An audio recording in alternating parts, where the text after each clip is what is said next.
हरे याचा eco base पूर्ण कमी करून टाकू. हरे ह्या बॉक्स ह्या मॉनिटरचा आवाज वाढवा.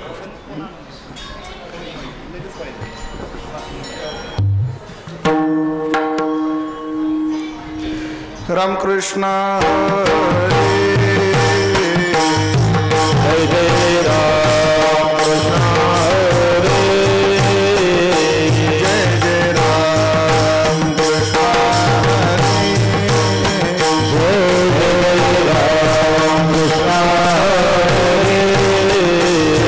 जय राम कृष्ण हरे जय जय राम कृष्ण हरे जय जय राम कृष्ण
मोक्षपदे तुच्छ केली आकारणे मोक्षपदे तुच्छ केली आकारणे मोक्षपदे तुच्छ केली आकारणे मोक्षपदे तुच्छ केली आकारणे आमा जन्म घेणे युगायुगी आमा जन्म घेणे युगायुगी आमा जन्म घेणे युगायुगी ऐसे सुख नवे भक्ती रस विचे ऐसे सुख नवे भक्ती ऐसे सुख नवे भक्ती रस विचे ऐसे सुख नवे भक्ती रस पुढती आस सेवावी पुढती आस सेवावी पुढती आस सेवावी देवा हाती रूप धरविला आकार देवा हाती रूप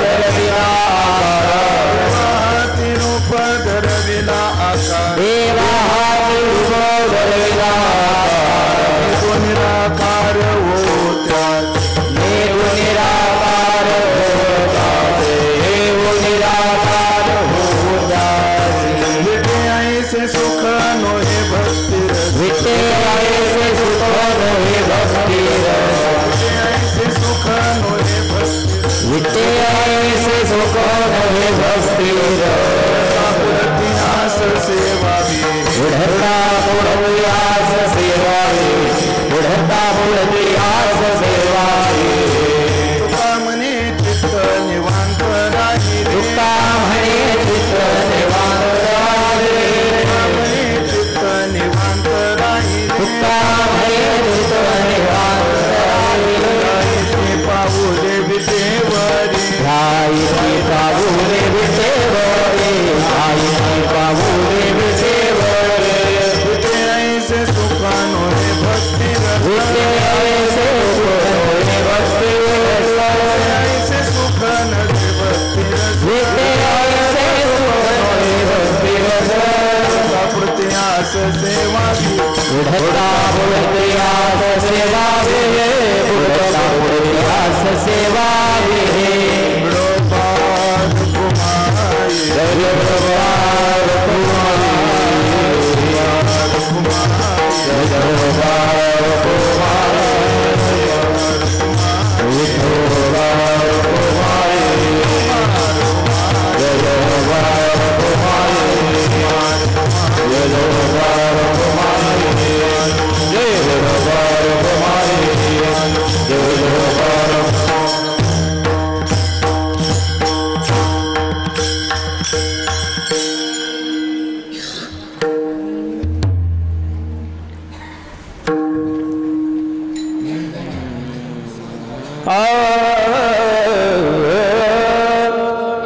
मोक्षे पद तुच्छ केले आकारणे मोक्ष पदे तुच्छ केले आकारणे मोक्ष पदे तुच्छ केले आकारणे कारणे मोक्ष पद तुच्छ केले आकारणे मोक्ष पद तुच्छ केले आकारणे मोक्ष पदे तुच्छ केले आकारणे मोक्ष पदे तुच्छ केले आकारणे मोक्ष पदे तुच्छ केले आकारणे कामाच्या मागणे युगायुगी आमा जन्मागणे युगायुगी युगायुगी मिटे ऐसे सुख नोहे भक्ती रस मिटे ऐसे सुख नोहे भक्ती रस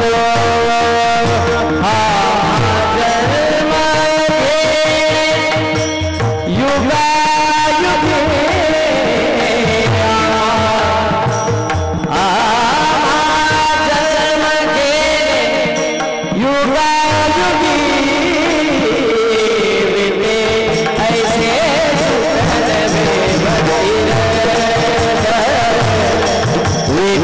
Hare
मोक्षपदे तुच्छ केली आकारणे, आवाज थोडा कमी करा, माझा कमी करा.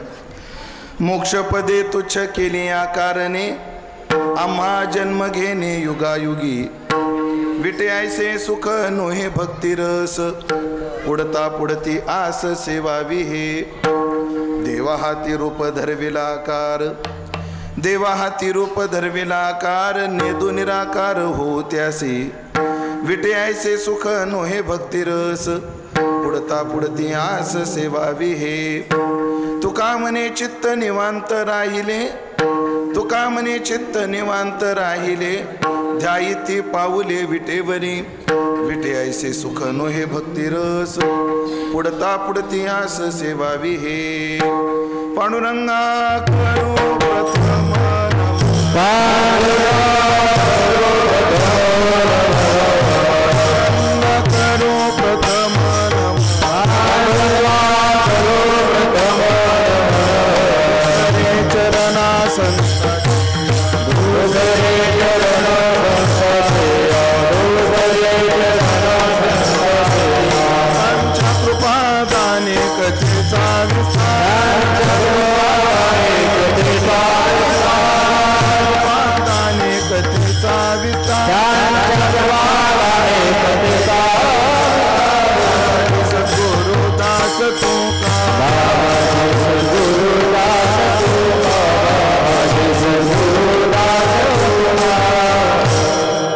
सद्गुरु तुकया ज्ञान दीपा.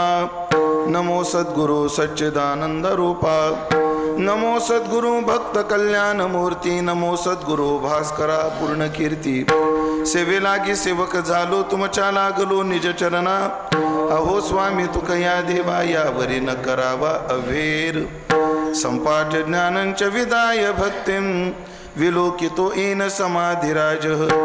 वैराग्यवंतं सुविचारयुक्तं, नमामि जोगं शिरसा गुरुंतं. जयांचे केलिया स्मरण, होय सकळ विद्यांचे अधिकरण. तेच वंदो श्रीचरण श्री गुरूंचे, ते नमस्कारोनी आता. मोक्षपदे तुच्छ केली आकारणे, आम्हा जन्म घेणे युगायुगी. विटे ऐसे सुख नोहे भक्तिरस, पुढता पुढती आस सेवावी हे. सेवेकरता निवडलेला अभंग संत श्रेष्ठ जगद्गुरु श्री तुकाराम महाराज यांचा 4 चरणाचा अत्यंत गोड सुंदर असा हा अभंग असून, या अभंगातून जगद्गुरु श्री तुकोबाराय आम्ही भक्तिरस अवीट असणाऱ्या भक्तिरसाकरता काय किंमत मोजली त्याचा विचार महाराज या अभंगातून मांडतायत. विठ्ठला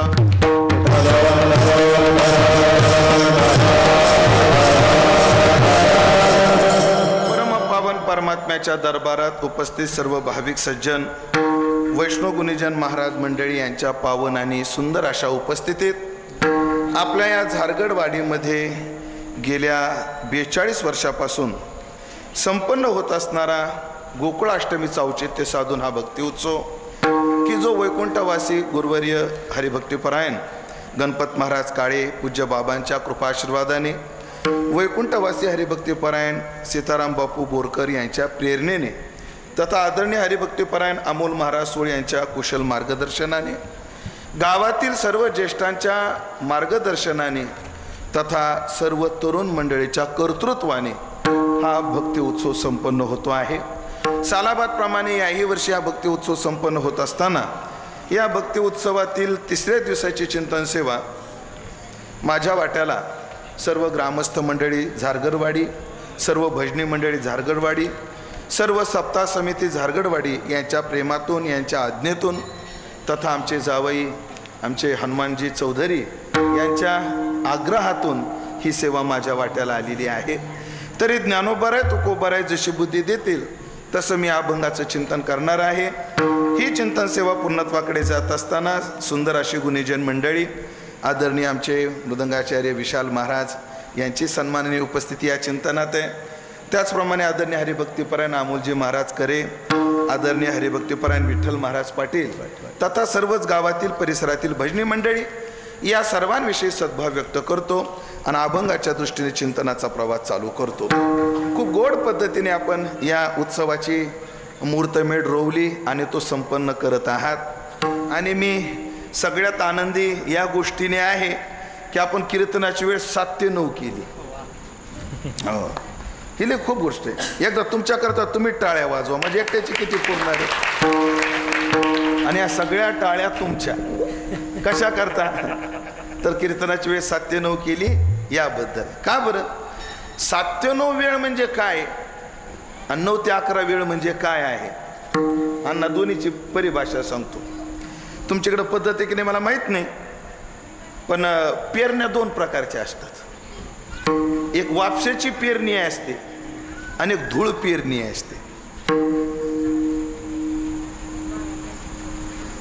थोडी शांतता पाळा माता मौल्यांना, नाही तर तुम्ही बोलून घ्या मग मी कीर्तन चालू करू। पेरण्या किती प्रकारच्या असतात? 2 प्रकारच्या। एक वापशाची पेरणी असते आणि एक धूळ पेरणी असते। तुम्हाला वापशाची पेरणी माहिती, धूळ पेरणी माहिती की नाही मला माहित नाही। मी सांगतो काय असतं धूळ पेरणी। वापशाची पेरणी म्हणजे शेतात पाऊस येऊन गेला, योग्य ओल निर्माण झाली की तेव्हा जी पेरणी केली जाते ती काय असते? वापशाची पेरणी असते। पण आम्ही ड्राय भागातले दुष्काळी म्हणायला लई कस तरी वाटत। ड्राय म्हणायला जरा कसं वाटतं? बरं वाटत। म्हणजे आम्ही कोरडवाहू भागातले, आमच्याकडे काय केलं जातं, मिरग लागला की पाऊस पडो अथवा न पडो पेरलं जातं, ते धुळीतच पेरलं जातं। जर एखाद्या पावसाच्या झटक्यात सापडलं तर असं येतं काहीच्या काही, आणि जर पाखरानं खाल्लं तर पुन्हा पेरावं लागत। म्हणजे धूळ पेरणीचं कसं असतं, आलं तर आलं नाही तर गेलं। पण वापशाच्या पेरणीचं कसं असतं, हुकमी येतच। तसं 7 ते 9 ची वेळ म्हणजे हुकमी वेळ आहे, वापशाची पेरणी। 9 ते 11 म्हणजे धूळ पेरणी, आलं तर आलं नाहीतर गेलं। म्हणून 7 ते 9 ची वेळ असली की सगळे प्रसन्न असतात, एकदम आनंदी असतात, है ना। 9 ते 11 ची वेळ म्हटलं की जरा कीर्तन चालू झालं लगेच व्हायरस येतो।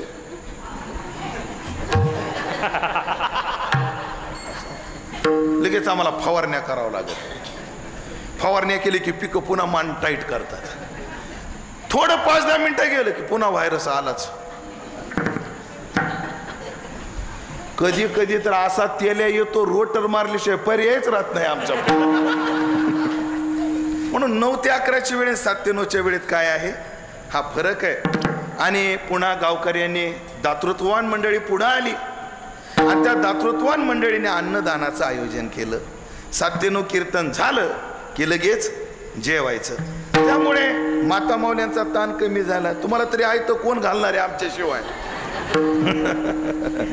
म्हणून माता मौल्यांना काय नाही, काम उरकले, एकदा मिस्त्री लावायची, चहा प्यायचा आपलं आणि कीर्तनात येऊन बसायचं। कीर्तन झालं की जेवण। पण मंडळी चला हे वाक्य आता ह्याच्या पुढचे ना मी कीर्तनाच्या समारोपात बोलतो, सगळे जमा झाल्यावर आता इतकंच बस। म्हणून अन्नदान केलं आणि ज्ञानदान केलं आणि इतकी चांगली वेळ ठेवली त्याबद्दल तुमचे आभार मानतो। आणि जास्त प्रास्ताविकात वेळ न घालवता अभंगाच्या दृष्टीने चिंतनाचा प्रवास चालू करतो। फार गोड अभंग आज आपण चिंतनात निवडलाय की ज्या अभंगात तुकाराम महाराजांनी अवीट असणाऱ्या भक्ती सुखाकरता आम्ही काय काय केलं आणि आम्हाला काय काय मिळालं, आम्ही काय काय करणार, या सगळ्या गोष्टीचा विचार या अभंगामध्ये आहे। ऐका मंडळी, तुम्ही आम्ही सगळी मंडळी आहेत ना, आपण विषय रसात बुडालेली मंडळी आहोत आणि साधू मात्र भक्ती रसात ओथंबलेलं जीवन आहे। विठाला विठाला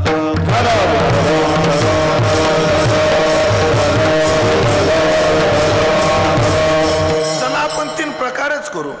संसारी जीव हा विषय रसामध्ये बुडलेला आहे, ज्ञानी हा ब्रह्मरसात बुडलाय आणि भक्त मात्र भक्ती रसात बुडलेला आहे। एक आहे विषय रस, एक आहे ब्रह्मरस, प्रमाण आहेत या सगळ्यांना। एक आहे विषय रस, दुसरा आहे ब्रह्मरस आणि तिसरा आहे भक्ती रस। हे 3 प्रकारचे रस आहेत. पण या रसामध्ये, विषय रसामध्ये आम्ही अडकलो. ज्ञानी महात्मे ब्रह्मरसामध्ये निमग्न आहेत आणि तुकोबरायासारखा साधू मात्र भक्ती रसामध्येच निमग्न आहे. का बरं तुकाराम महाराजांनी विषय रसाचा त्याग केला असेल? का बरं तुकाराम महाराजांनी ब्रह्मसुखाचा त्याग केला असेल? का बरं ते भक्ती सुखातच रमले असतील? त्याचं कारण आहे, या विषय सुखामध्ये आम्ही इतके रमलो, एवढे बुडून गेलो. आपण का गेलो? त्याचं कारण ज्ञानोबाराय फार गोड सांगतात.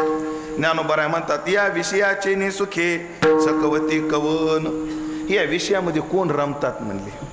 प्रश्न ज्ञानोबारायांनी केला आणि ज्ञानोबारायांनी उत्तर दिलं, जया आपण पे नाही दिठे, जया स्वसुखाचे सदा खराटे, तयासी विषय गोमटे आवडती. तुम्हा आम्हाला संसार आवडतो. खरं सांगा, संसार जेवढा आवडतो तेवढा देव आवडतो का आपल्याला? तर वस्तुस्थिती आहे, आवडत नाही. पटवून देऊ का एका मिनिटात? माता मौल्यांनो, तुमची संख्या जास्त आहे, मग तुम्हाला एक प्रश्न विचारतो. हे काय सांगा बरं, लवकर बोला. हे काय, कशाचे? हा, माता मौल्यांनी कशाची माळे? खरं सांगा, तुळस भारी का सोनं भारी? माता मौल्यांनी मोकळ्या मनाने बोलायचंय. तुळस भारी का सोनं भारी? तुळस भारी ना? मग कीर्तन झाल्यावर भेटा, मी तुम्हाला 1-1 तुळशीची माळ देतो, त्या सोन्याच्या पोती मला देऊन टाका. भारी कोण म्हणलं? त्यात म्हणलं, ओ मावशी आता नका काढू, नंतर. अय तायडे, अय वळून बघूच नको, कोणी काढत नाही, कोणी काढत नाही. हे कीर्तनात बोलायला गोड लागत. तात्पर्य एक आहे मंडळी, आम्हाला कळालंय की सोन्यापेक्षा तुळस काय आहे? भारी आहे. पटले की नाही आपल्याला की सोन्यापेक्षा तुळस भारी आहे? कसं आहे ऐका बरं मंडळी, याला उदाहरण लय गोड आहे. एक रहमान नावाचे साधू झाले. रहमान साधू ते मुस्लिम समाजाचे होते आणि दिल्लीमध्ये एका कोठ्यावर गाणं ऐकायला गेले आणि जाताना पान खावं म्हणून पानपट्टीवर गेले. तर त्या पानपट्टीवाल्याने कृष्णाचा फोटो लावला होता त्याच्या पानपट्टीमध्ये आणि त्या रूपाकडे पाहिलं आणि त्या रहीमनाने विचारलं, ए ये कौन है? ये तस्वीर किसकी है? और ये तस्वीर हमारे मदन मोहन की है. कोणाचे? मदन मोहन. अच्छा, ये कहाँ रहते हैं? तो पानपट्टी वाला म्हटला, वृंदावन में रहते हैं. मुझे मिलेंगे? अरे दिल से पुकारोगे तो जरूर मिलेगे. महाराज त्या रहमान साधूनं, त्या रहमानानं, त्या मुस्लिमानं सगळं तिथं सोडलं आणि वृंदावनला गेले. आणि त्या वृंदावनाच्या गल्ली जाऊन प्रत्येकाला विचारायचे, हे मदन मोहन कुठं राहतात? हे मदन मोहन कुठं राहतात? लोक म्हणले, अरे नाव आडनाव दुसरं काही नाही म्हणे, मदन मोहन ज्यांचा फोटो मी पानपट्टीवर पाहिला ते मदन मोहन. ते देवय गिवय असं काही माहीत नाही. आणि खायचं सोडलं, प्यायचं सोडलं, पाणी प्यायचं सोडलं, फक्त गल्लीमध्ये फिरायचे आणि मदन मोहन मेरे मदन मोहन, मदन मोहन मेरे मदन मोहन असा जप करत हिंडू लागले. देवाला दया आली, देव प्रगट झाले आणि त्या रहमान साधूला त्यांनी दर्शन दिलं. त्यांना काय दिलं? दर्शन दिलं. कोणाला? त्या रहमान साधूला दर्शन दिलं. तेव्हापासून तो रहमान साधू वैष्णव झाले.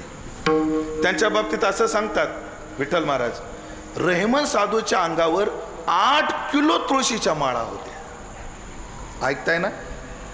किती? 8 किलो तुळशीच्या माळा होत्या त्यांच्या गळ्यात. मग ते त्यांच्या समाजातील लोक मी नाही म्हणायचे, अरे रहमान तो काफिर हो गए. अरे लकड़ी की माला गले में क्यों पहनता है? असं कोण विचारायचं? त्याच्या समाजातील लोक विचारायचे, ही लाकडाची माळ गळ्यात का घातली? त्या रहमान साधून उत्तर दिलं, तुमच्या गावाजवळ एखादी नदी आहे का? कोणती? करा. करेला पाणी आहे का? जीव द्यायजोग, आपलं म्हणजे भरपूर पवायजोग हा पवायजोग पाणी. ऐका, नदीला भरपूर पाणी, करा मातेला पाणी जोरात वाहत आहे. करेला काय आलेला आहे? पूर आलेला आहे.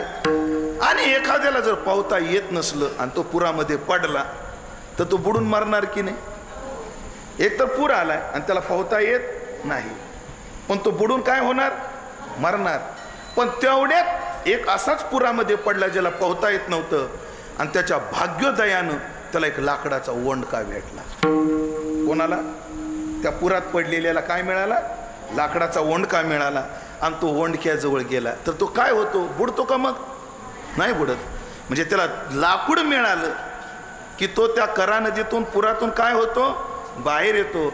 रहमान साधू म्हणायचे जसं पुरामध्ये लाकूड मिळालं की पुरात बुडणारा वाचतो, तसं संसाराच्या सागरामध्ये ज्याला हे लाकूड मिळालं तो संसारातून तरतो.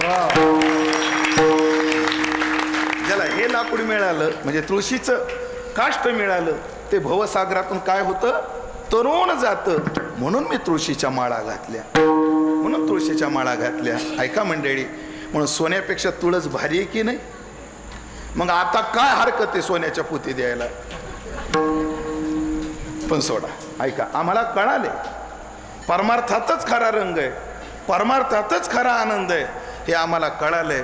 पण एक सांगू का, तरी आमचा विषय रस सुटत नाही, हे तेवढंच खरं आहे, सुटत नाही. पण तुकोबारायासारख्या साधूनी एका मिनिटात जाळोनी संसार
बैसलो अंगणी विषय रस सोडून दिला, विषय सुखाचा त्याग केला, विषयात रमले नाही. तुकाराम महाराजाला विचारलं का हो तुम्ही विषयामध्ये रमले नाही, या विषय रसामध्ये का अडकले नाही? म्हणजे त्याचं कारण आहे, विषय रसामध्ये न अडकण्याची खूप कारण आहेत, पण आपल्याला एकच शब्द पाहिजे तेवढा घेतो. काय त्या शतश्लोकीमध्ये शंकराचार्यांनी त्या विषय सुखातले काही दोष सांगितले. तो सगळा श्लोक फार गोड आहे, मी पाठ केला होता पण तुमच्या आशीर्वादानं विसरला बघा. पण माझ्या कामापुरता आहे अण्णा माझ्या डोक्यात. विषय सुख काय आहे म्हणजे विषय रस कसा आहे, दुःख एक बीजम, ते दुःखाचं बीज आहे. दुसरा दोष काय म्हणे या विषय रसात, क्षणलव विरसम, तो विरस होतो म्हणजे त्याला वीट येतो. हो, दुःख एक बीजम क्षणलव विरसम तर चिकीर्षती मंदाहा, जे मंद आहेत म्हणे बुद्धीने कमी आहेत ते त्या रसाची काय करतात, अपेक्षा करतात. पण बुद्धिवान माणसं विषय रसाची अपेक्षा करत नाहीत. म्हणून न तेषु रमते बुधाहा यो हि संस्पर्शजा भोगा दुःख यो नैव एवते आद्यंतवंत कोणतेय न तेषु रमते बुधाहा. बुद्धिवान माणसं त्या विषयाच्या रसात रमत नाहीत म्हटले. मग कोण रमतात? ऐका, वाईट वाटल पण आपल्या सगळ्या करता ज्ञानोबाराने शब्द वापरला. ज्ञानोबारा म्हणतात शहाणी माणसं विषय रसात रमत नाहीत. मग विषय रसामध्ये जे रमतात ते मूर्ख रमतात, हे वेगळं सांगण्याची गरज आहे का? ज्ञानोबाराय म्हटले विषय सुख आहे, नाही, विषय भोगी जे सुख ते साध्यंतची जाण दुःख, पर काय किजती मूर्ख न सेविता न सरे. पण शहाणी संत नाही त्याच्यात रमत. का बरं? कारण विषय रसामध्ये वीट आहे, त्याचा काय येतो, वीट येतो विषयाचा. विषयाचा कसा वीट येतो त्याला मी उदाहरण कायम सांगत असतो, तेच उदाहरण सांगतो. भाऊ तुमचं नाव काय? तुमचं नाव? हां, किरण भाऊ. किरण भाऊ, ऐका बरं किरण भाऊ, तुमची आवडती भाजी कोणती? कीर्तना सांगण्याजोगी असली तर सांगा. हो ना, एकदा मी साताऱ्याला गेलो बरं दराडे महाराज, आणि एका पोराला विचारलं तुझी आवडती भाजी कोणती, ते म्हणजे कीर्तना सांगण्याजोगी नाही मला. तेव्हापासून जरा मी चाचपून सावधपणानेच विचारतो, किरण भाऊ तुम्हाला कोणती आवडते? सांडग्याची भाजी आवडते. हा किरण भाऊ, आता मला एक सांगा, तुम्हाला सांडग्याची भाजी आवडते, फक्त एवढं सांगा, आईच्या हातची आवडते का बायकोच्या हातची आवडते? दोघीच्या हातची. किरण भाऊ लय हुशार माणूस आहे, शेवटी बारामतीचा माणूस, बारामतीतले ते. किरण भाऊ एवढे हुशार, किरण भाऊ म्हणले दोघीच्या हातची आवडते. असं उत्तर जाणीवपूर्वक त्यांनी का दिलं? कारण त्यांना माहिती हा बाबा कीर्तन करील 9ला निघून जाईल, पण घरी जर महाभारत पेटलं तर मला तोंड द्यावं लागेल. हुशार माणूस, हुशार. ऐका किरण भाऊ, तुम्हाला सांडग्याची भाजी आवडते, चला ताईच्याही हातची आवडते, आईच्याही, म्हणजे आमची ताई, आमच्या ताईच्या हातची आवडते का हो दाजी, आणि आईच्या हातची आवडते. पण मला सांगा, ही सांडग्याची भाजी, आज गुरुवार आहे ना, आज गुरुवार, गुरुवारी संध्याकाळी सांडग्याची भाजी दिली तर खाल का? शुक्रवारी सकाळी सांडग्याचीच भाजी दिली तर खाल का? आवडते मला खाणार, अगदी बरोबर. शुक्रवारी संध्याकाळी बी सांडग्याचीच दिली, संपणार नाही, मी रोज करीन, रोज करीन आणि तुम्हाला खाऊ घालीन. हा, आणि घरचा जरी सांडगा संपला तर झारगडवाडीचा गोळा करीन, तुम्हाला काय करायचं? हा, किती आवडीची भाजी असली, 4 दिवस 5 दिवस, पुन्हा त्याचा काय येतो? कंटाळा येतो, वीट येतो. विषय सुखाचा विषय कोणताही असो, सामान्य असो विशेष असो, त्या विषयाचा काय येतो? वीट येतो. त्याला वीट आहे. तुकोबरासारखा साधू त्यात रमला नाही. एक बोलू का? माझ्या वयाला शोभणार नाही, पण तुम्ही संगती लावून घ्या फक्त, कारण ते मला बोलायला शोभणार नाही. ऐकलं का? संसारातलं प्रत्येक सुख असंच विटणारे, पण सगळं कीर्तना सांगता येत नाही म्हणून मी भाजीवर भागवलंय. नाही तर विषयाचं सुख कसं आहे? विटणारं आहे. विषय बी 2 प्रकारचे आहेत, एक ऐहिक विषय आहेत आणि काही पारलौकिक विषय आहेत. आपल्यापेक्षा दिव्य भोग आहेत, आपल्याकडे भोग आहेत, पण दिवी देव भोगान. हो, स्वर्गामध्ये कोणते भोग आहेत? दिव्य भोग आहेत. हो, कसे? स्वर्गामध्ये माणसाला घाम येत नाही, स्वर्गामध्ये कानात मळ होत नाही, स्वर्गामध्ये माणसाला म्हातारपण येत नाही. हो, स्वर्गात माणसाला म्हातारपण येत नाही. मग देवाहा निर्जराहा असं शास्त्रामध्ये म्हटलेलं आहे. ते जरा रहित आहेत. हे सगळं आहे, वादच नाही. तिथे अमृताची कोठारे, कामधेनूची खिल्लारे आहे की नाही?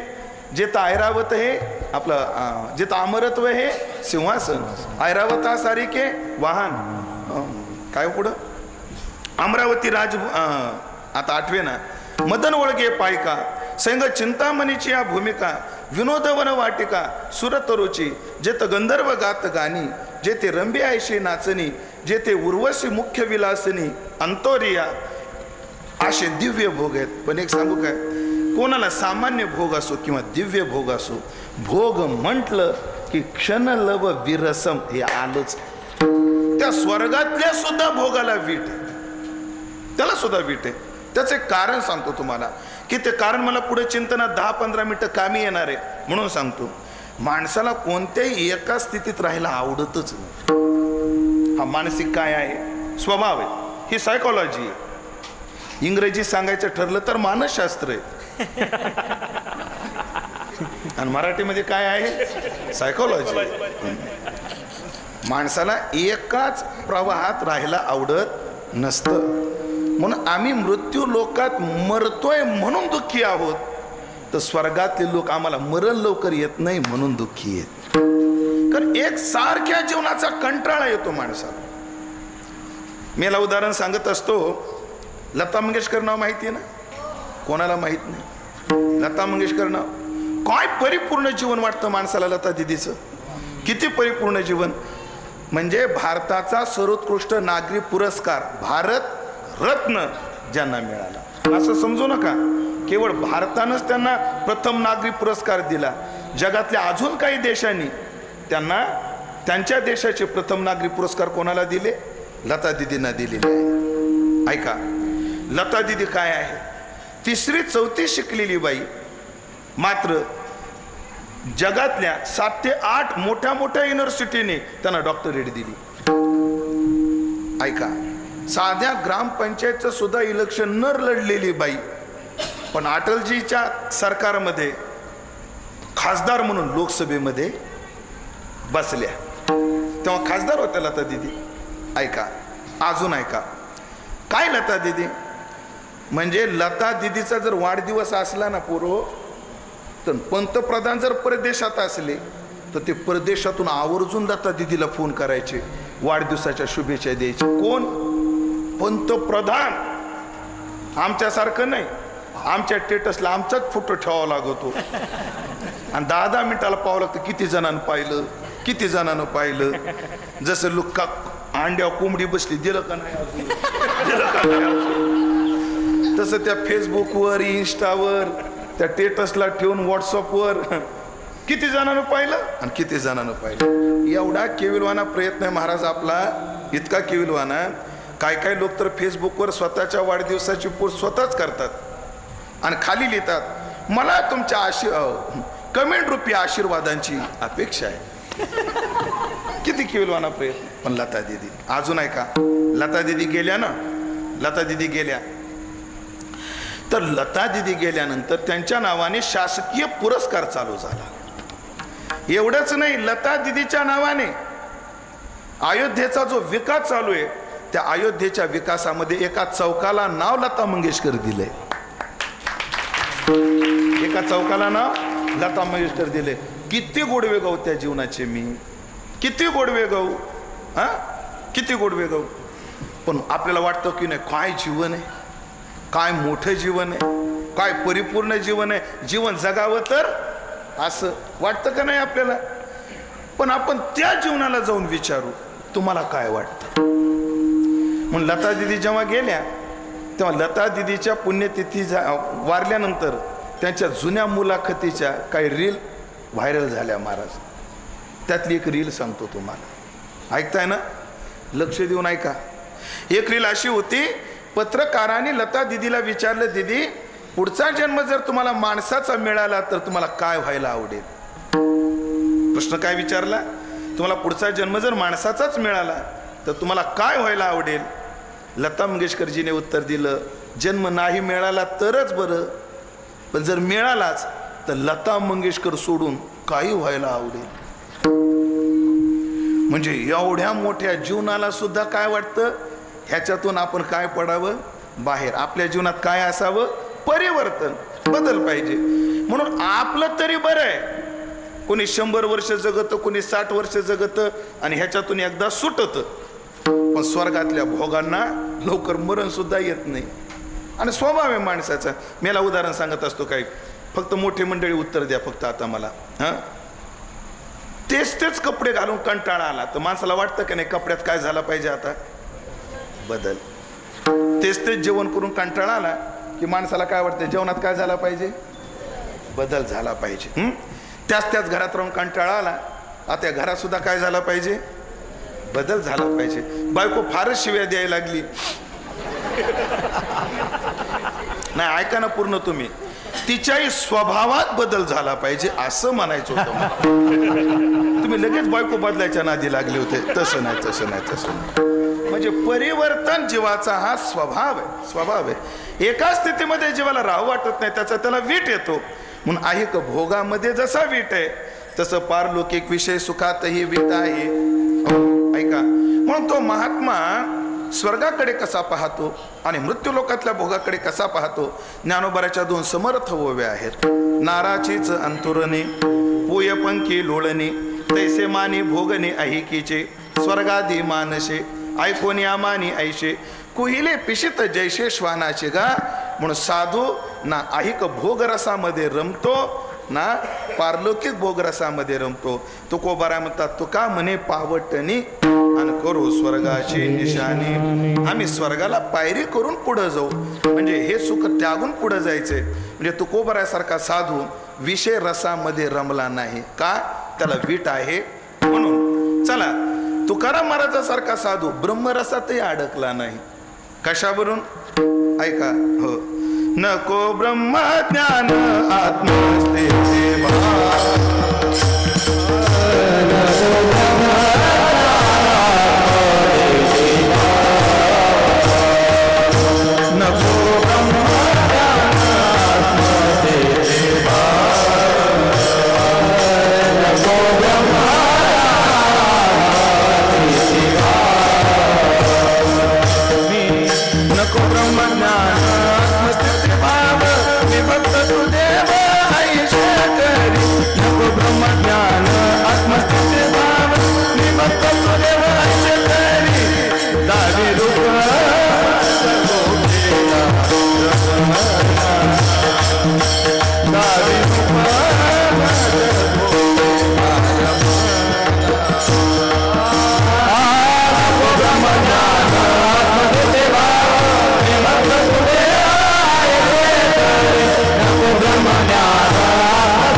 साधू ब्रह्मरसातही अडकत नाही, त्या आत्मस्थितीतही रमत नाही. का बरं?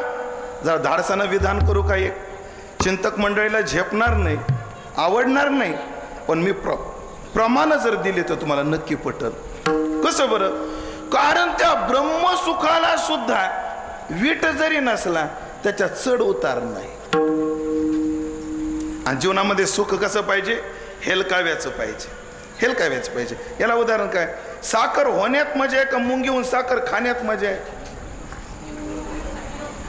मुंगी होऊन काय मजा आहे? साखर खाण्यात मजा आहे. नाही तर सगळ्याचा मालक आहे आणि खायला काहीच नाही. हे पोरो, तुम्ही जागेत का? तुम्हाला बंगला पाहिजे का? हो, नाही तर नाही म्हणा, काहीतरी म्हणा. बंगला पाहिजे का? बरं. गाडी पाहिजे का? बंगला पाहिजे, गाडी पाहिजे.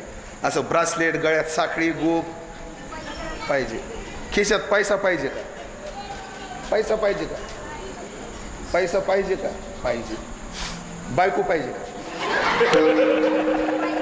हो म्हणा, नाही तर नाही म्हणा.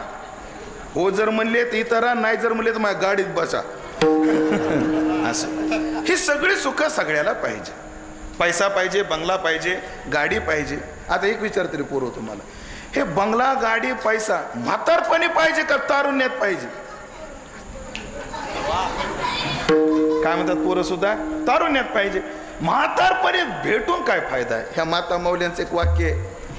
मग का हो, बरं आहे का? बरं आहे माय, सोन्याचे दिवस आले पण देव खाऊ दे ना म्हणतात. म्हणता का नाही तुम्ही? आमच्या मराठवाड्यात म्हणे, तुमच्याकडे आहे की नाही मला माहित नाही.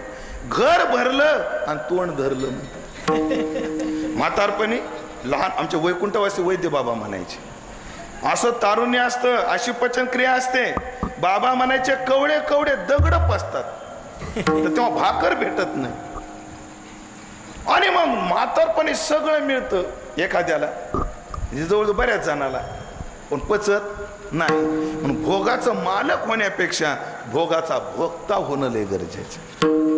हो, म्हणून साखर होण्यापेक्षा मुंगी होऊन साखर खाण्यामध्ये काय आहे? मजा आहे. म्हणून देवा, ही ब्रह्मस्थिती ठीक आहे. आणि एक सांगू का, त्याला बी वीट आहेच. कशावरून वीट आहे? तत्र एकाकी न रमते. श्रुती माता काय म्हटली? ही सृष्टी निर्माण करत असताना त्या परमात्म्याला तिथे एकट्याला करमत नव्हतं. एकले न कंठेचे मनोनी आयेने, एकले न कंठेचे मनोनी आयेने, मान चौकाही भुवनी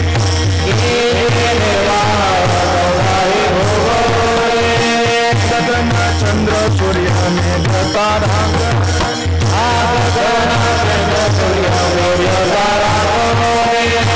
पाचही महाभूते भौतिक भिन्ने भिन्ने वो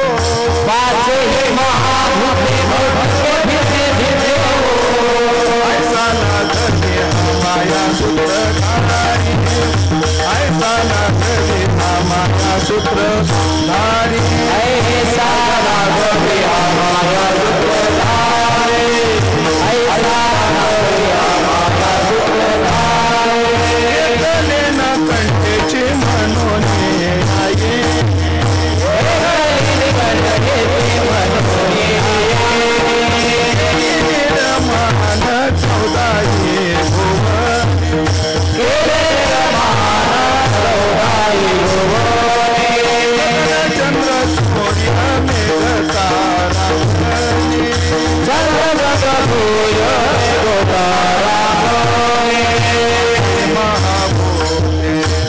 वाचये महाभूते भौतिक भिन्न भिन्न ऐसा लागवी माया सूत्रधारी ऐसा लागवी माया सूत्रधारी ऐसा लागवी माया सूत्रधारी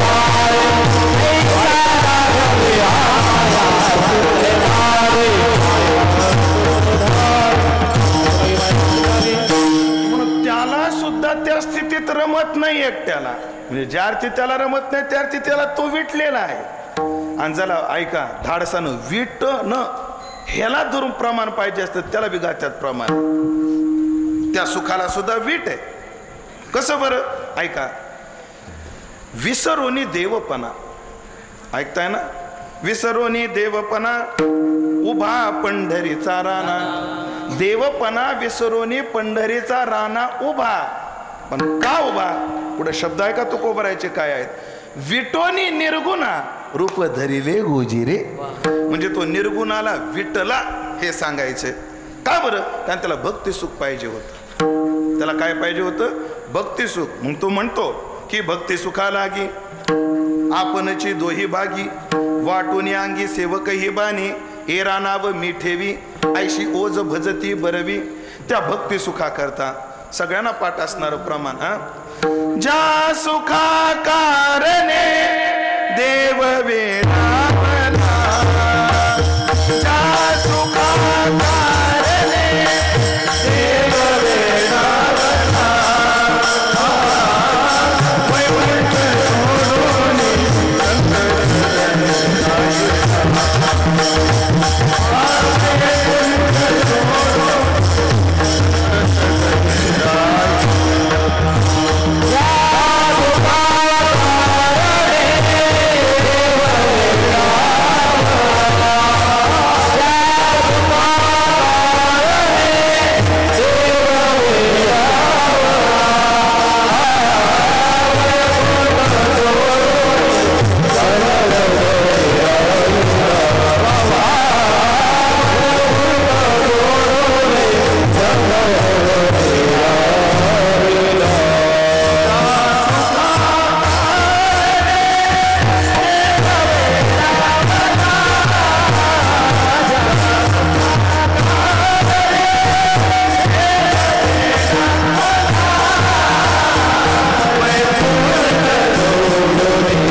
सुखाकारणे जे सुख भोगण्याकरता त्यानं वैकुंठ सोडलं म्हणजे तिथं सुद्धा वीट आहे. बस आता म्हणून तुकोबार आहे, त्याही रसात रंगले नाही, याही रसात रंगले नाही. मग वीट नाही असा रस कोणता आहे की ज्यात तुकोबार आहे रमले? तर असा एकच रस आहे आणि तो म्हणजे भक्ती रस आहे, की ज्याला काय नाहीये, वीट नाहीये. संसारात वीट आहे, संसारात वैताग आहे, परमार्थात वैताग आहे का? नाही. उलट पहा, म्हणजे किती वर्ष झाली सप्त्याला? 42 वर्ष झाली, तरी तुम्ही 43व्या वर्षी करणारच आहेत, मी लिहून देतो. तुम्ही 44व्या वर्षी करणारे मी लिहून देतो. एवढंच नाही, तुम्ही सुवर्ण महोत्सव सुद्धा करणारे तुम्ही लिहून देतो. होणार आहे की नाही? याचा कंटाळा नाही. हा ठीक आहे, कधी छोटा होईल कधी मोठा होईल. आणि छोटा मोठा म्हणजे काय? छोटे महाराज आले की छोटा, मोठे महाराज आले की मोठा. छोटे महाराज मोठे महाराज म्हणजे काय? आता ते तुम्ही समजून घ्या, मला ना काहीच काय लावलंय आता तात्पर्य. पण होणार आहे की नाही याचा कंटाळा नाही. संसारात कंटाळा आहे महाराज, वैताग वैताग. मी याला काय उदाहरण सांगतो, मला मदत करता का पुरुष मंडळी? 1 मिनिट. ज्यांचं ज्यांचं लग्न झाले त्यांनी हात वर करा बरं.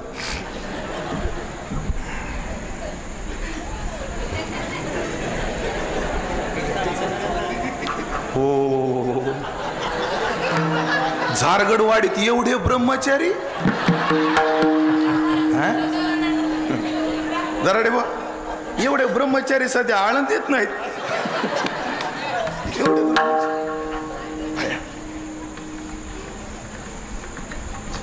अजून पण हात वर करा. झाले का? तुमचं नाव काय? नाव काय भैया? तुमचं नाव काय? तुमचं नाही ना झालं? ह्यांचे झालेत का नाही? हात वर केले का यांनी? काय केलं सांगू ऋषी भैया तुम्ही? ह्यांनी हात वर का नाही केले? यांनी हात वर न करण्याचं कारण आहे, हे लग्नाला एवढे वैतागले, हात वर करायची वासनाच होत नाही. तुमची वेळ गेली नाही, सावध व्हा. उदाहरण संपलं. वीट आहे, वीट वीट आहे. म्हणून साधू संतांनी त्यात रमले नाही आणि त्याची भोगाची आसक्ती राहिली नाही त्यांना. आणि मग त्यांना वीट नाही असं सुख कोणतं आहे? अभंगात प्रवेश केल्यावर आपण त्याचा विस्तार करूच. ते सुख म्हणजे भक्ती सुख आहे. आणि ह्याच्यात वीट नसल्यामुळे विषय सुख भोगावं वाटत नाही. ब्रह्मसुख अद्वैती तो नाही माझे समाधान. पण या भक्ती सुखा करता मात्र त्यांची काय अपेक्षा आहे? अभंगाचं दुसरं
सुख असं आहे की ज्याला वीट नाही, आणि महाराज म्हणतात ते आहे भक्ती सुख.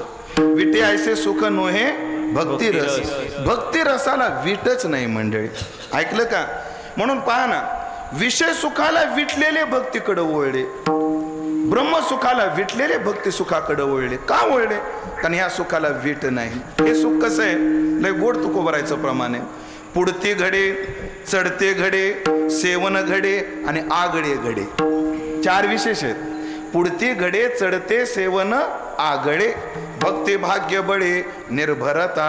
भक्तीमध्ये पुढती पुढती घडतं, चढतं चढतं घडतं, आगळं घडतं आणि सेवन घडतं. प्रत्येक मुद्द्याचा विस्तार करायला आपल्याकडे वेळ नाही, विस्तार करायला वेळ नाही. पण थोडक्यात जर विचार मांडायचा ठरला तर पुढती पुढती मिळतं भक्ती सुख. संसारातलं विषय सुख पुन्हा पुन्हा नाही, पुन्हा पुन्हा नाही. आता तुम्ही म्हणता महाराज पुन्हा त्याच मुद्द्यावर आले, पण आता करू काय? आता यावंच लागतं त्या मुद्द्यावर. तुमचं लग्न नक्की झालं असं मला सांगा, पहिल्या दिवाळीला सासरवाडीला गेलते का? मजा होती का नाही? दुसऱ्या दिवाळीला गेलते का? संपली का मजा? बर, म्हणजे दिवाळीची मजा किती वेळा? जावयाला एकदाच. दिवाळीची मजा एकदाच. म्हणजे संसारातली दिवाळी जावयाला एकदाच, आणि परमार्थातली भक्तीतली विठोबाचे राजा दिवाळी.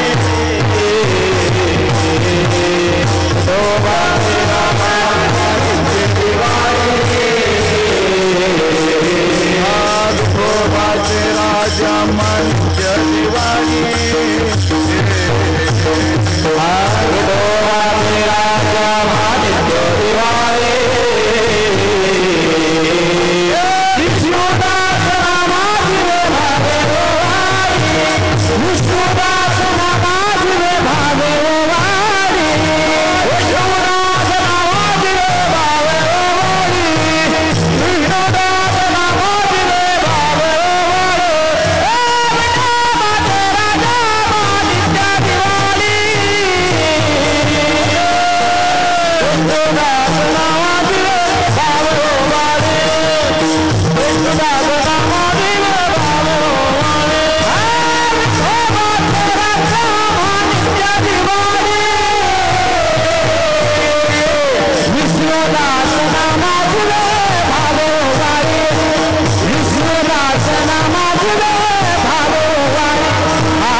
दिवाळी, पण परमार्थामध्ये दरवर्षी नाही अण्णा, दर महिन्याला नाही, दररोज नाही, नित्य दिवाळी.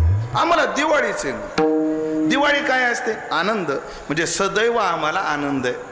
परमार्थात भक्तीत कशी मजा आहे तुम्हाला सांगतो. आमचा एक पाहुणा आहे, आमचा पाहुण्यांचा, आमच्या घरचा एक फॅमिली ग्रुप आहे, आणि तो जवळचा पाहुणा असल्यामुळे तो त्याच्यात काय आहे, ॲड आहे. एकदा काय झालं, त्याच्या लग्नामध्ये त्याला असा मोठा गुलाबाचा हार घातला होता. तर ते 8 दिवस गेले की ते पुन्हा ते गुलाबाच्या हाराचा फोटो टाकायचा. कुठं? त्या ग्रुपवर. मला असा वैताग आला, घडी घडी एका हाराचा फोटो काम टाकायचो. मी एकदा काय केलं माहिती का महाराज, मग माझे एवढ्याला हाराचे 25 फोटो एकदाच टाकले, आणि त्याला म्हणलं दाजी तुम्हाला एकदा, आम्हाला रोज. विठाला विठाला.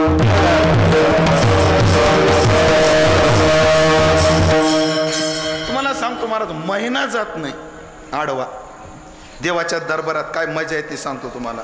काय जात नाही? महिना आडवा जात नाही, मला ड्रेस आला नाही असं होत. आजच एक ड्रेस घेऊन आलोय. हा, आज एका घरी गेलो होतो कर्दनवाडीत, मस्त धोतर शर्ट उपरनं फेटा. हो महाराज, लहान होतो, मोठ्या गरीब घरातला मी, काय तुम्हाला माहिती आहे, ऐकलेलं आहे अण्णा तुम्ही सगळ्या मंडळींनी. आमच्या गावापासून 7 किलोमीटरवर रेल्वे. किती? 7 किलोमीटरवर. तर मी 2री 3रीला असेल, तर आम्ही सगळ्या पोरांनी 8 आठाने काढले. तेव्हा 8 आण्याला किंमत होती. किती किती काढले? 8 आठाने काढले. कशा करता? रेल्वे बघायला जायचं होतं आम्हाला. बसाय नाही. कशा करता जायचं होतं? रेल्वे बघायला. आणि मग तेव्हा काय असे मोबाईल नव्हते.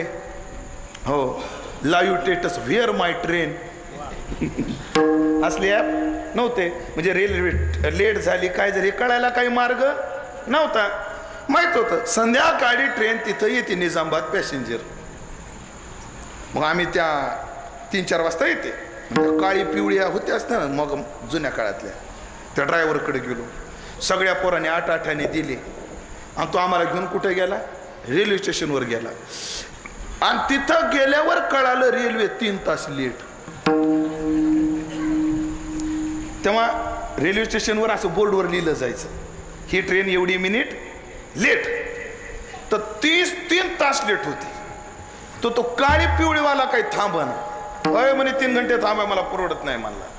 आम्ही सगळे पोरगून ओ मामा तसं नका ना करू मामा. आम्ही 8 गोळा केले. मामा मामा मामा असं कोणाला? त्या काळी पिवळीवालीला. आम्हाला रेल्वे बघायची. अरे 3 तास थांबायला परवडत नाही मला. मग एक करा तुम्ही, एक ट्रिप मारून या, तोपर्यंत आम्ही इथंच बसवतो. 3 म्हणता रेल जो 3.25 तासानं आली. तर ती रेल्वे बघण्याकरता आम्ही सगळे पोरं 1.5 किलोमीटर रेल्वे मागं पळत होतो. कशा करता? रेल्वे बसण्याकरता नाही हो, बघण्याकरता रेल्वे 1.5 किलोमीटर पळत होतो. 1.5-2 किलोमीटर त्या रेल्वेच्या मागं रेल्वे बघण्याकरता. आणि अशा उड्या मारत घरी आलो. आता घरदार सोडलं आणि आळंदीत आलो. आता वर्षातून निदान 10 वेळा विमानात बसतो. वर्षातून निदान 10 ते 12 माझे प्रवास. 2-3 नागपूरचे, 1-2 हैदराबादचे म्हणजे भाग्यनगरचे, असे एखाद दुसरा सुरतचा. आमचे कीर्तन असतात तिकडेही. तर ते प्रवासाचं विमानानं होतात. हे कशामुळे? हे भौतिक सुख आहे बरं. हे ह्याच्यावर तुम्ही तुलना करू नका भक्ती सुखाची. पण लोकांच्या लक्षात हे येतं म्हणून हे मांडलंय मी. म्हणून नित्य दिवाळी. हो, संसारातली दिवाळी एकदाच. लग्नाचं सुख संसारात एकदाच. मुलगा व्हायचं सुख एकदाच. आई व्हायचं सुख एकदाच. वरमाई व्हायचं सुख एकदाच. आहे की नाही? किती सुख सांगू तुम्हाला आता. सगळी सुख एकदाच. फक्त लाडकी बहीण दर महिन्याला. ते बी म्हणतात बाबा हे सरकार टिकलं तर. आता काय देवाळ डोळे आपला काय कळतं त्याच्यात. हो, लाडकी बहीण दर महिन्याला. ते 1,500चं सुख सोडा. पण परमार्थातलं सुख मात्र कसं आहे ऐका. व्याजदर असतात बँकेचे. व्याजदर कसे असतात? 2 प्रकारचे व्याजदर पद्धत आहे. मी प्रमाण देतो त्याच्या दृष्टीने. दर साल दर शेकडा हा एक व्याजाची पद्धत आहे. आणि दर शेकडा म्हणजे सावकारी व्याज महिन्याला असतं, बँकेचं व्याज वर्षाला असतं. मग 10%, 12%, पतसंस्था असली तर, राष्ट्रीय बँक असली तर 7%, 8% व्याज. सावकारी व्याज आता मला काय माहित नाही काय चाललं ते. 2%, 3% काय असं दर आहे ते. 2% म्हणजे बँकेच्या दरानं 24%, 3% म्हणजे बँकेच्या दरानं 36% आहे ना. हे व्याजदर आहेत. पण परमार्थाचा व्याजदर काय? परमार्थाचा व्याजदर काय? प्रमाण सांगतो आधी. विठ्ठल भाऊ मध्यम लावून द्या.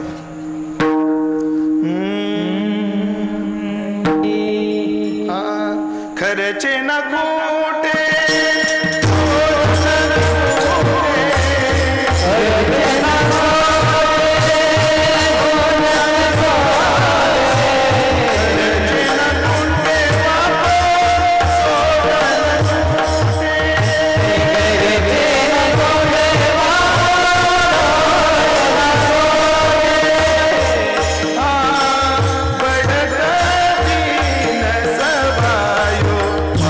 जीव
चोर त्याला लुटीत नाही.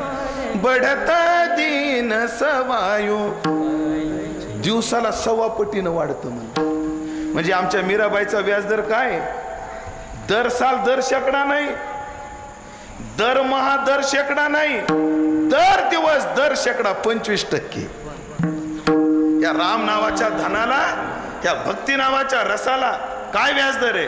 दर दिवस दर शेकडा. चला, मीराबाईचा व्याजदर थोडा नरम आहे, तुकोबाराचा जास्तच कडक आहे. तुकोबाराचा त्याहीपेक्षा कडक आहे.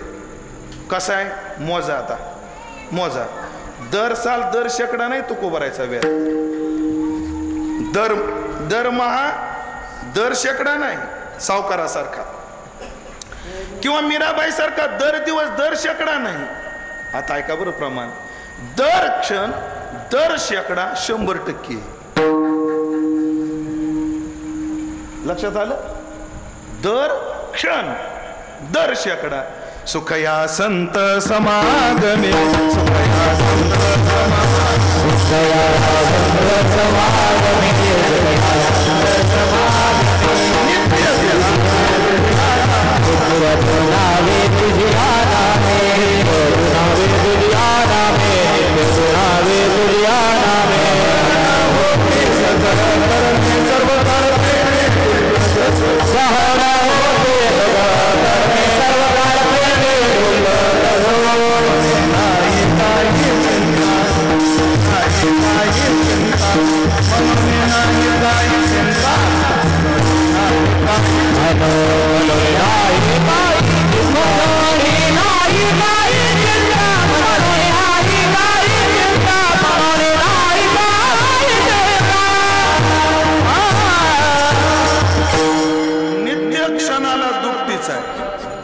ज्ञानोबाराचा व्याजदर ह्याच्यापेक्षा कडक आहे.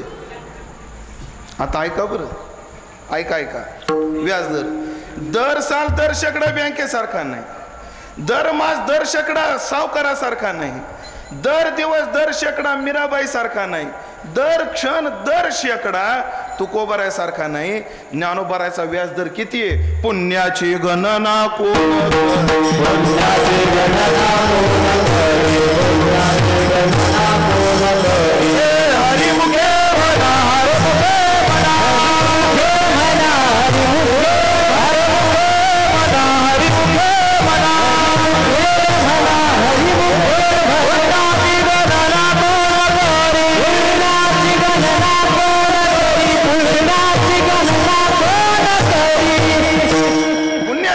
कोण करे? अरे मोजमापच नाही त्याचं ज्ञानोबाराच्या भाषेत. चला, म्हणून असं हे भक्ती सुख असल्यामुळे ज्याला वेट नाही, जे चढतं आहे, पुढती आहे, घडतं आहे, सेवन आहे, असं सुख आम्हाला आवडतं.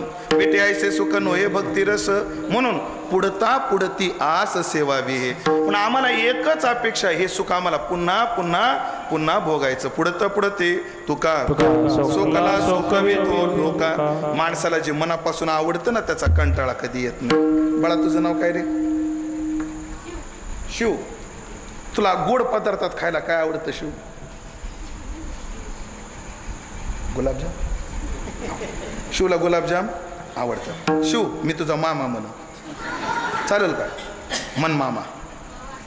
असं मी तुझा कोण? फक्त मामा म्हण, पोरगी मागू नको. कारण मामाचाच मेळ नाही, मामाच भाना भाना हिंडतो या गावात, मामाचा काय मेळ. शिव माझा कोण आहे?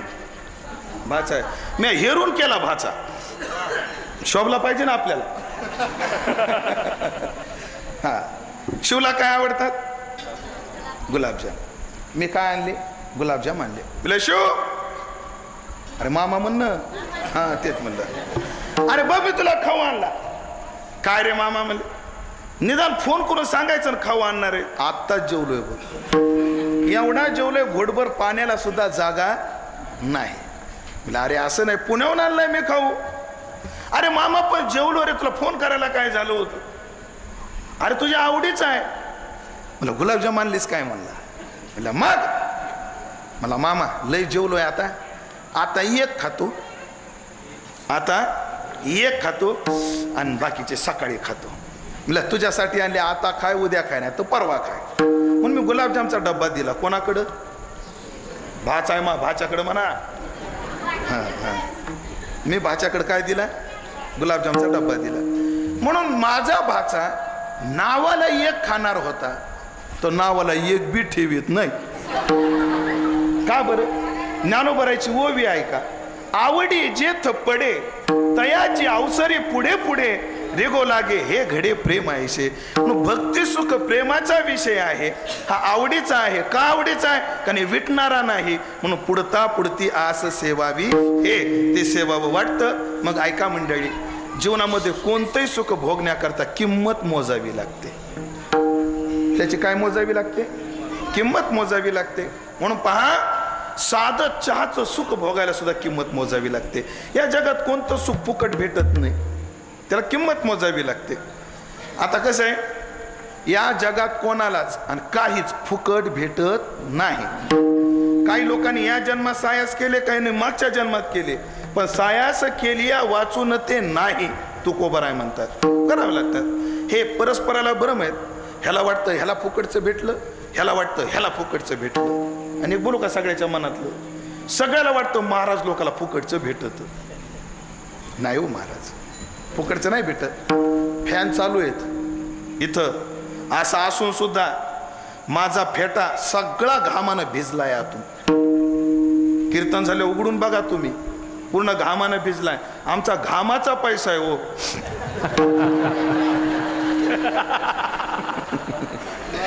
जगात विनोदाचा भाग सोडा, जगात कोणालाच आणि कोणतं सुख फुकट मिळत नाही. हे कधी बी डोक्यात ठेवायचं, कधी डोक्यात ठेवायचं. त्याला किंमत मोजावी लागते. मग महाराज, तुम्हाला हे भक्ती सुख भोगायचंय? हो. पुन्हा पुन्हा भोगायचंय? हो. मग याच्या करता तुम्ही काय किंमत मोजली? महाराजांनी या सुखाकरता आम्ही काय किंमत मोजली ती किंमत प्रथम चरणात सांगतात. मोक्ष पद तुझे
मगाशी मी बोललो तुम्हाला खोटं वाटलं का नाही? हाय का नाही? खरं हाय का नाही? आमची रोज दिवाळी तुम्ही एकदाच नवर देऊ आम्ही रोज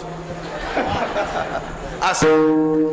म्हणून आम्ही या भक्ती सुख आविट आहे याच्या करता किंमत काय मोजली या कारणे सगळा अभंग या कारणाभोवती फिरतो. आता फक्त आता अभंग लावून देतो, सगळी चरण 8 तास घेतो, 4 कोपरे काढून देतो. हा ऐका, मोक्ष पदे तुच्छ केली या कारणे, भक्ती सुखा कारणे जे आविट आहे जे विटत नाही, या भक्ती सुखा करता आम्ही काय केलं? मोक्ष पद तुच्छ केली. शब्द काय महाराज? पदे. पद नाही म्हणजे पदे म्हणल्यावर बहुवचन आहे. महाराजांनी मोक्षाचे अनेक रूप आहेत. 4 प्रकारचा मोक्ष आपल्याकडे मानला जातो सामान्यतः. देवाच्या लोकात राहणं त्याला सलोकता मुक्ती म्हणतात. देवाजवळ राहायला भेटणं याला समीपता म्हणतात. देवासारखं रूप मिळणं याला सरूपता म्हणतात. आणि देवाच्या तद्रूप होणं ह्याला सायुज्यता असं म्हणतात. ह्या 4 प्रकारचा मोक्ष आम्ही त्यागला. नको वैकुंठेचा वास असे तया सुखानाश, अद्भुत हा रस कथा काळी नामाचा. आम्ही देवाचा लोक सुद्धा आम्हाला नको, आम्हाला भक्ती सुख पाहिजे. आम्ही तुच्छ केली, सलोकता तुच्छ केली, समीपता तुच्छ केली. करावे चिंतन त्याची बरे न भेटून, परवानगी राहे भाव. आम्ही समीपता तुच्छ केली. राया विठोबाचे पद जो अभिलाषी, पातकाची राशी तुका म्हणे. आम्ही स्वरूपता तुच्छ केली. आणि नको ब्रह्मज्ञान आत्मस्थिती भाव यात आम्ही सायुज्यता तुच्छ केली. विठाला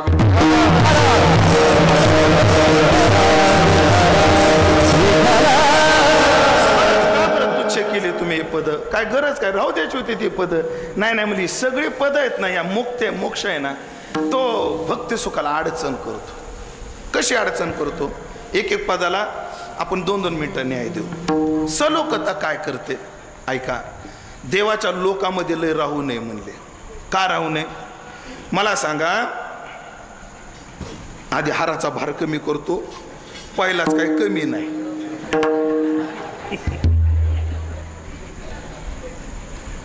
झेपत आहे का? ऐका मंडळी, पहा देवाच्या लोकात. म्हणून इकडं पहा, अर्वाचीन संत झाले गुलाबराव महाराज मादानकर.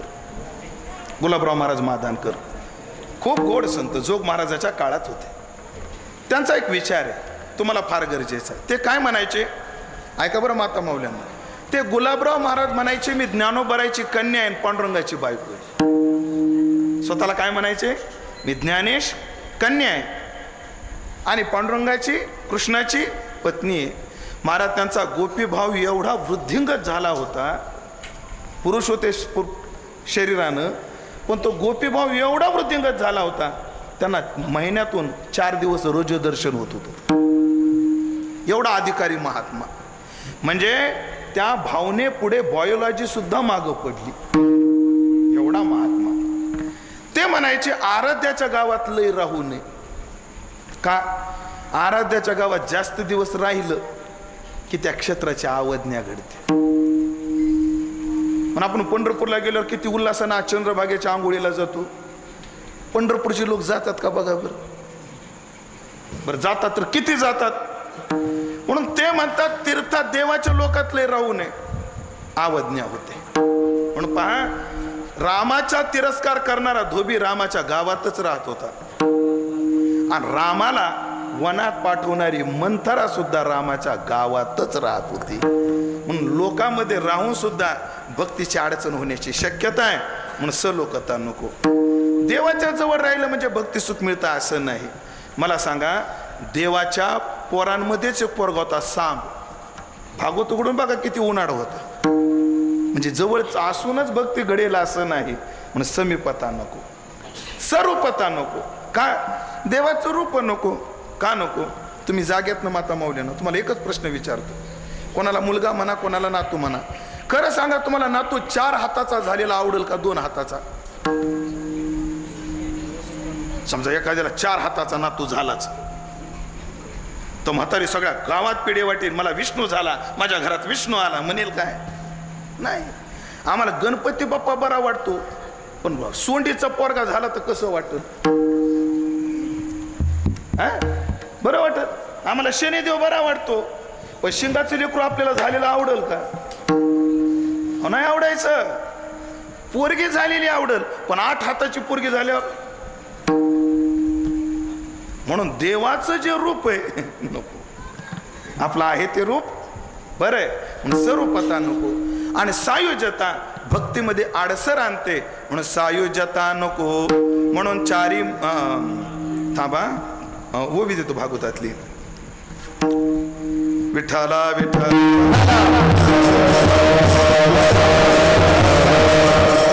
पुरुषार्था ते त्यागिती, 4 मुक्ती उपेक्षिती, ती पंचम पुरुषार्थाची भक्ती मज पडयंती उद्धवा.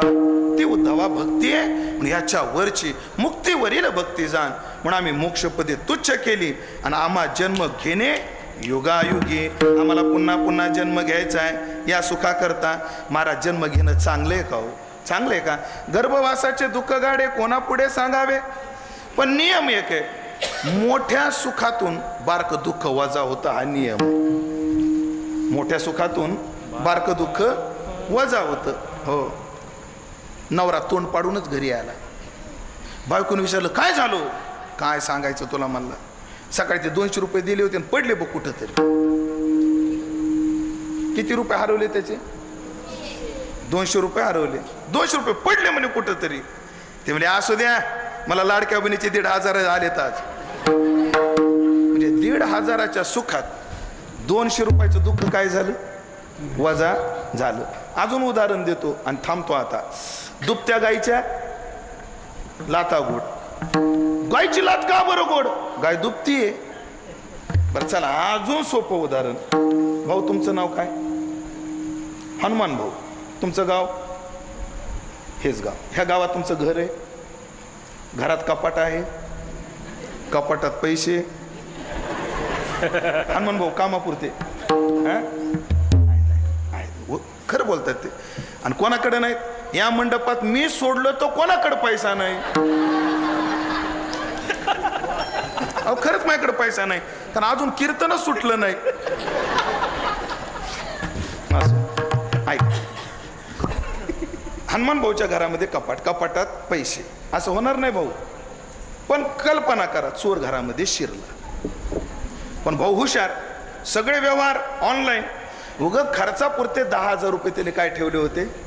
कपाटात ठेवले होते. आणि चोराला ते सापडले. चोराला सापडले. चोरानं पैसे मोजले. आणि चोर मला काय राव? चिडला बघा तो चोर. एवढ्या लांबून आलो 10,000 रुपये. चिडला ना तो चोर. असो.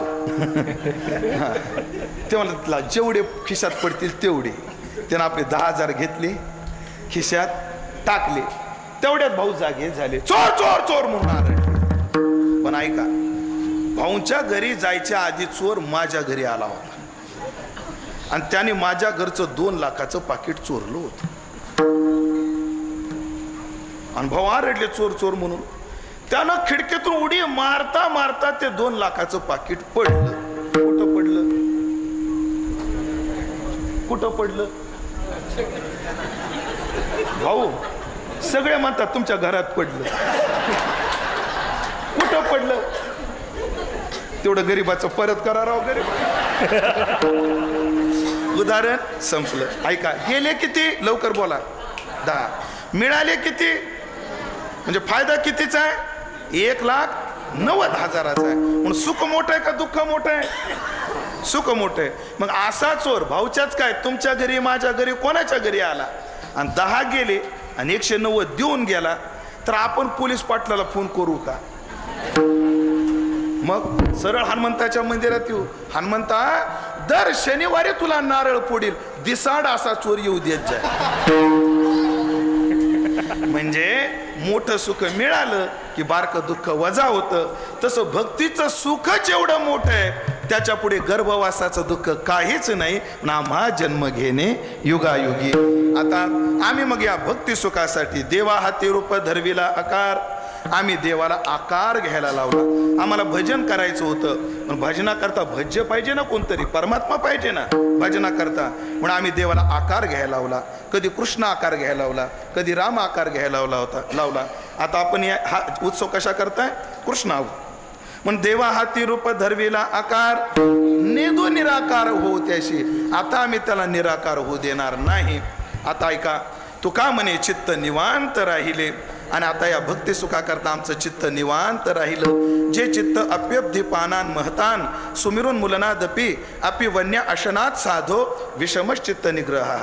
वशिष्ठानं सांगितलं, रामा एका घोटात समुद्र पिता येईल, त्रैलोक्याला आधारभूत असणारा मेरू पर्वत उपटून टाकता येईल, रोज विस्तव पेड्यासारखा विस्तव खाता येईल, पण चित्त स्थिर होणं सोपं नाही. पण असं चित्त तुका म्हणे चित्त निवांत राहिले आणि करत काय? ध्यायती पाऊले विटेवरी, विटेवर पांडुरंगाचं ध्यान करत.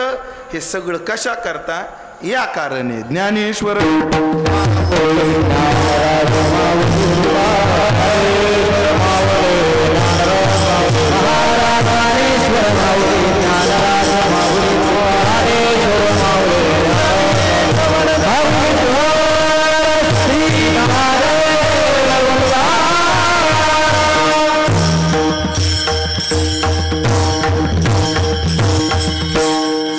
अभंग डोक्यात राहिला नाही. आता मी सांगतो तेवढं सूत्र डोक्यात ठेवा, अभंग तुमच्या लक्षात येईल. विटे ऐसे सुख नोहे भक्ती रस, पुढता पुढती असं सेवावी हे. या कारणे आम्ही मोक्षपदे तुच्छ केली. आम्ही या कारणे आम्हा जन्म घेणे युगायुगी. या कारणे आम्ही देवाला आकाराला यायला लावलं. या कारणे आम्ही देवाला निराकार होऊ देणार नाही. आणि आमचं चंचल चित्त शांत झालं या कारणे, भक्ती सुखा कारणे. आणि आमचं मन आता सदैव पांडुरंगाचं ध्यान करतं. कशामुळे? या कारणे, भक्ती सुखा कारणे. आणि मग आपलाही 42 वर्षापासून सप्ताह चालू आहे या कारणे, भक्ती सुखा करता. आणि हा सप्ताह असाच चालत राहावा. कशा करता? या कारणे, भक्ती सुखा करता. हा चालत राहावा अशी प्रार्थना करतो. सर्व वैष्णव गुणीजन महाराज मंडळी, ग्रामस्थ मंडळी यांचे आभार मानतो. मी सुरुवातीलाच म्हटलो की तुम्ही फार चांगला उपक्रम केला, 97 कीर्तन केलं आणि अन्नदान केलं. पण मगाशीच मी बोललो, अन्नदान देणारे मोठे मोठे दाते आहेत, ज्यांनी आपल्या जीवनातलं अनमोल दान या अन्नदानाकरता दिलं. म्हणून त्या दात्यांचं तर कौतुकच आहे, पण त्याहीपेक्षा तरुण पोराचं कौतुक करा, ते सगळ्यांना वाढतात. आहे का नाही? जर पंक्ती देणारे सगळे असते, वाढायला पोरं नसते तर काय झालं असतं? वाढणारे कोण आहेत? मुलं आहेत. आणि पोरांनी वाढलंच पाहिजे मंडळी. शास्त्र असं सांगतं, जो पोरगा पहिल्या पंक्तीला जेवायला बसतो त्याचं लग्न लवकर जमत नाही. असं काय शास्त्र आहे? विठ्ठल महाराज, मला लय पहिल्या पंक्तीला बसायचा नाद होता. असो. म्हणून मगाशीच मी बोललो की गावातल्या ज्येष्ठ मंडळीचं मार्गदर्शन आहे आणि पोरांचं कर्तृत्व आहे. म्हणून एवढा गोड सप्ताह का चालला? आमचे गुरुवर्य तात्या, माझे गुरु बंडा तात्या कराडकर, तात्या सांगत असतात, कोण्या गावातला सप्ताह चांगला चालतो? ज्या गावातले म्हातारे कर्मठ नाहीत आणि ज्या गावातले पोरं उर्मट नाहीत तिथं सप्ते चांगले होतात. सप्ते चांगलं होण्याकरता म्हाताऱ्याने कर्मठपणा सोडावा लागतो आणि पोरांनी उर्मटपणा सोडावा लागतो. तेव्हा गोड कार्य घडत असतं की जे झारगडवाडीमध्ये घडतंय. मग त्या कार्याला पूर्ण शतशः नमन देतो. माझ्या सेवेला पूर्णविराम देतो. अभंगावर जे काही बोलू शकलो ते माझ्या वारकरी शिक्षण संस्थेतले गुरुवर्य, माझे गुरुवर्य बंडा तात्या कराडकर, माझ्या गुरुच्या चरणी समर्पित करतो. पुन्हा एकदा सगळ्यांचे आभार मानून सेवेला पूर्णविराम देतो. खरं तर त्या घड्याळीत वाजलेत 8:45 आणि माझ्या घड्याळीत वाजलेत 9ला 5 मिनिटं कमी. आता ती घडी चालू आहे का ही चालू आहे हेच मला कळलं नाही, पण दोन्ही पैकी एक चालू आहे. नाही त्याच्यात चालू तर दोन्ही आहेत, पण दोन्हीतली एक चालू आहे. त्यातली एक चालू आहे, मै चालू आहे काय असं. मला अजून एक कीर्तन आहे कर्दनवाडीला 9 ते 11 म्हणून तुमचा निरोप घेतो. आणि नियमच असा आहे, दाट पेरलं की कणीस बारीक पडत असते. आणि बरं तरी मी कमी नाही केलं कीर्तन, कमी केलं. आज आपण प्रमाण म्हणलो का महाराज असतं नाही. मी विचार केला पेरा जर दाट झाला तर कणीस बारीक पडत, म्हणून मी प्रमाण कमी म्हणलो ना अभंगाचं चिंतन जास्त केलं. म्हणून मी अभंगाचं कीर्तन पूर्ण कीर्तन इमानदारीनं केलं. आता तुमची इमानदारी तुमच्याकडं, ती एवढीच इमानदारी दाखवा. आता मी तुकाराम तुकाराम भजन घेईल, त्यानंतर जय विठ्ठल होईल, विनेकरी इथं येतील. लक्ष देऊन ऐका, बोलिलेले पुरे अभंग होईल. तो का म्हणे ज्ञानेश्वराला चाल होईल, पण मी मात्र सगळ्यांचा निरोप घेऊन असाच निघून जाईन, कारण मला पुढं अजून पुढचं कीर्तन आहे. म्हणून पुन्हा एकदा सगळ्यांचे आभार मानून तुकाराम तुकाराम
महाराज